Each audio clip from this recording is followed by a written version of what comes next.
गुरु का काम क्या है? गुरु का काम सिर्फ एक है, जगाने का। और अगर तुम गहरी नींद में सोए हुए हो तो अपने आप कैसे जागोगे? तुम बेहोशी की गहरी नींद में सोए हुए हो और वास्तव में सभी संबुद्ध सद्गुरुओं का, अध्यात्म के वैज्ञानिकों का कहना है कि तुम बेहोशी में सोते सोते जिए चले जा रहे हो। तो अगर कोई भी व्यक्ति गहरी नींद में सो रहा है तो कैसे अपने से जाग जाएगा? अपने से कैसे जाग पाएगा? उसे कोई जगाने वाला चाहिए। और बेहोशी से जगाने का काम कौन कर सकता है? सिर्फ गुरु, सिर्फ गुरु, सिर्फ गुरु कर सकता है और कोई दूसरा नहीं कर सकता है। इसलिए सद्गुरु जरूरी है। कुछ मित्रों ने मुझसे कई बार कहा कि गुरुदेव, कहते हैं अध्यात्म जगत में एक बड़ी प्रसिद्ध बात प्रचलित है कि अगर सच्ची प्यास पैदा हो जाए तो वो प्यास स्वयं पहुंचा देती है आपको मंजिल पर, गंतव्य पर, डेस्टिनेशन पर। अगर सच्ची प्यास पैदा हो जाए तो जब सच्ची प्यास पैदा हो गई किसी के भीतर तो अपने आप वो मंजिल पे पहुंच जाएगा। लेकिन मैं आपसे कहना चाहता हूं कि सच्ची प्यास पैदा कैसे हो सकती है?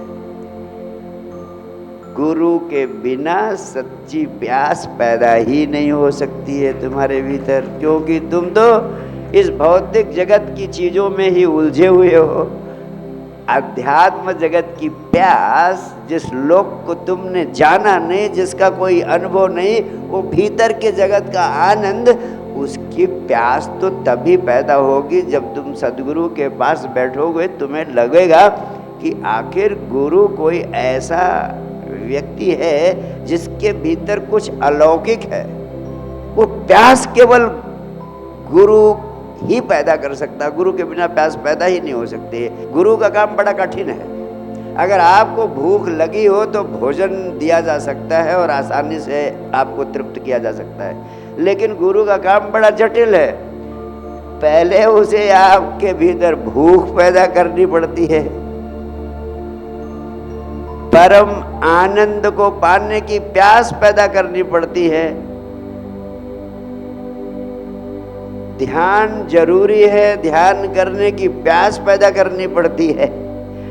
पहले प्यास पैदा करे, उसके बाद में उस प्यास को पूरा करने के लिए भोजन का इंतजाम करे। ये दोनों काम मुझे करना पड़ता है, इसलिए गुरु के अलावा कोई दूसरा इस काम को कर नहीं सकता। इसलिए मेरा मानना है गुरु बहुत जरूरी है, उसके बिना कुछ हो ही नहीं सकता है। गुरु सिर्फ राह ही नहीं दिखाता है। राह तो हो सकता है ग्रंथों से मिल जाए, गूगल से मिल जाए, किसी भी ज्ञानी पुरुष से मिल जाए। राह तो कोई बोल सकता है कि रास्ता ये है, ये है, लेकिन रास्ते पर चलना भी तो तुम्हारे लिए संभव नहीं है। सद्गुरु वही है जो धक्के मार मार के तुम्हें राह पर चलने के लिए मजबूर भी कर देता है। भगवान कृष्ण ने सिर्फ राह ही नहीं दिखाई अर्जुन को, उनको बार बार समझा समझा के खींच के युद्ध में ले आए, रास्ते पर चलने को मजबूर किया, धक्के दिया, भाग रहे थे वापस लौटाया। ऐसे ही सिर्फ आप अगर मेरी तरफ सिर्फ मुंह किए रहो, पकड़े तो मैं आपको ऐसे रहूंगा कि आप भाग नहीं पाओगे और रास्ते पर ले चलने के लिए आपको सारी ताकत लगा दूंगा, सारे प्राण लगा दूंगा, अपना जीवन ही लगा दूंगा, क्योंकि अब जीवन का और कोई सपना है ही नहीं इसके अलावा। और अंतिम बात कहूँगा, अध्यात्म का प्राण है कैसे तुम्हारा अहंकार विसर्जित हो जाए। और अहंकार विसर्जित करना गुरु के बिना संभव है ही नहीं, क्योंकि गुरु ही एक ऐसी संस्था है जहाँ आप आते हो तो भूल जाते हो कि आप कितने बड़े पदाधिकारी हो, कितने बड़े बिजनेसमैन हो, कितना बड़ा ओहदा है आपका, कितने लोग आपका सम्मान करते हैं। हजारों लाखों लोग आपका सम्मान करते हैं, लेकिन आप आते हो गुरु के सामने अपना माथा टेक देते हो, उसके चरणों में सिर रख देते हो। यहीं से अहंकार विसर्जित होना शुरू होता है और वो आपको परम आनंद तक पहुंचा सकता है।